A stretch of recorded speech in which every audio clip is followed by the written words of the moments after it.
મિત્રો, ઋષિ વિશ્રવાના પ્રથમ પત્ની ઇલાવિદાથી તેમણે કુબેરને જન્મ આપ્યો. પરંતુ આજે આપણે એવી ઘણી બધી કહાવતો સાંભળી હશે કે ઘર કા ભેદી લંકા ઢાય, અથવા આ તો આપણી લંકાનો વિભીષણ છે. આપણે ફેસિનેટિંગ કેરેક્ટર જેવા કે રાવણ છે, કર્ણ છે, એને ખૂબ જ સારા પોર્ટ્રે કરીએ છીએ કે એ લોકો ખૂબ જ સારા હતા. રાવણ તો ભાઈ શિવ ભક્ત હતો. વેલકમ ટુ શ્લોક ત્રિવેદી વિથ ધાર્મિક જ્ઞાન.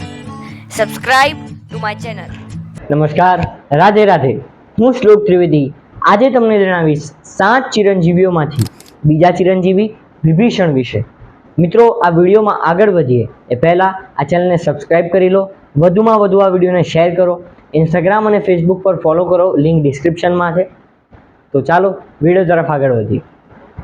મિત્રો, ઋષિ વિશ્રવાના પ્રથમ પત્ની ઇલાવિદાથી તેમણે કુબેરને જન્મ આપ્યો અને તેમના બીજા પત્ની એટલે કે રાક્ષસી કૈકસી દ્વારા તેમણે 3 પુત્રોને જન્મ આપ્યો, જેમાં રાવણ, કુંભકર્ણ અને વિભીષણ હતા.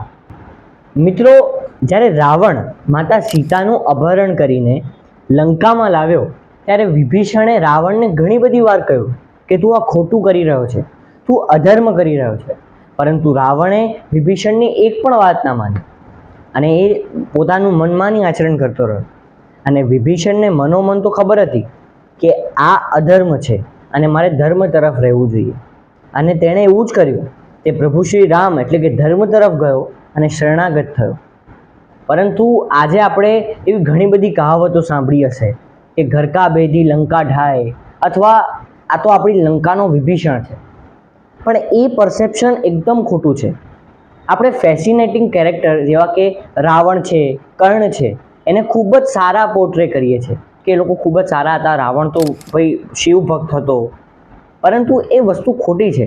એ નેગેટિવ કેરેક્ટર જ હતા અને આપણે એને સારું બતાવીએ છીએ. હવે આ વિશે તો હું તમને કોઈ બીજા વિડીયોમાં ડિટેલમાં વાત કરીશ. આપણે આપણા ટોપિક તરફ આવીએ કે વિભીષણે મહાભારતમાં પાંડવો અધર્મ વિરોધ જેમ પોતાના પરિવાર સામે યુદ્ધ કર્યો, એમ જ વિભીષણે બી યુદ્ધ કર્યું હતું.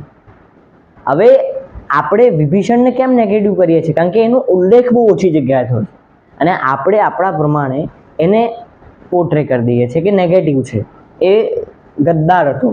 પણ એવું નથી. વિભીષણ ધર્મનિષ્ઠ વ્યક્તિ હતો. અને રાવણ અને વિભીષણ એ બે સગા ભાઈઓ હતા, છતાં એ લોકોના માઇન્ડસેટ એકદમ વિપરીત હતા. રાવણ બહુ અહંકારી હતો અને જ્યારે વિભીષણ એકદમ નિર્મળ અને ભક્તિભાવવાળા હતા. હવે અંતમાં આ બધું જ થયું અને પછી લંકા પર ભગવાન શ્રી રામે ધર્મનો વિજય કર્યો અને આશીર્વાદ આપ્યા વિભીષણને કે તું આ લંકાનો રાજા થઈશ. રાજ્યાભિષેક કર્યું અને આશીર્વાદ આપ્યો કે તું હંમેશા ચિરંજીવી રહીશ અને આ લંકાનું ધર્મપૂર્વક શાસન કરીશ. એ સાથે જ મારો આ વિડીયો અહીંયા એન્ડ થાય છે. જો તમને મારો આ વિડીયો પસંદ આવ્યો હોય તો આ વિડીયો પર લાઇક કરજો. ચેનલ પર જો નવો હોય તો ચેનલને રેડ કલરના સબસ્ક્રાઇબ બટન પર ક્લિક કરી સબસ્ક્રાઇબ કરી દેજો. ઇન્સ્ટાગ્રામ અને ફેસબુક પર ફોલો કરી લો, લિંક ડિસ્ક્રિપ્શનમાં છે. હું બીજા વિડીયો મળીશ. ત્યાર સુધી રાધે કૃષ્ણ.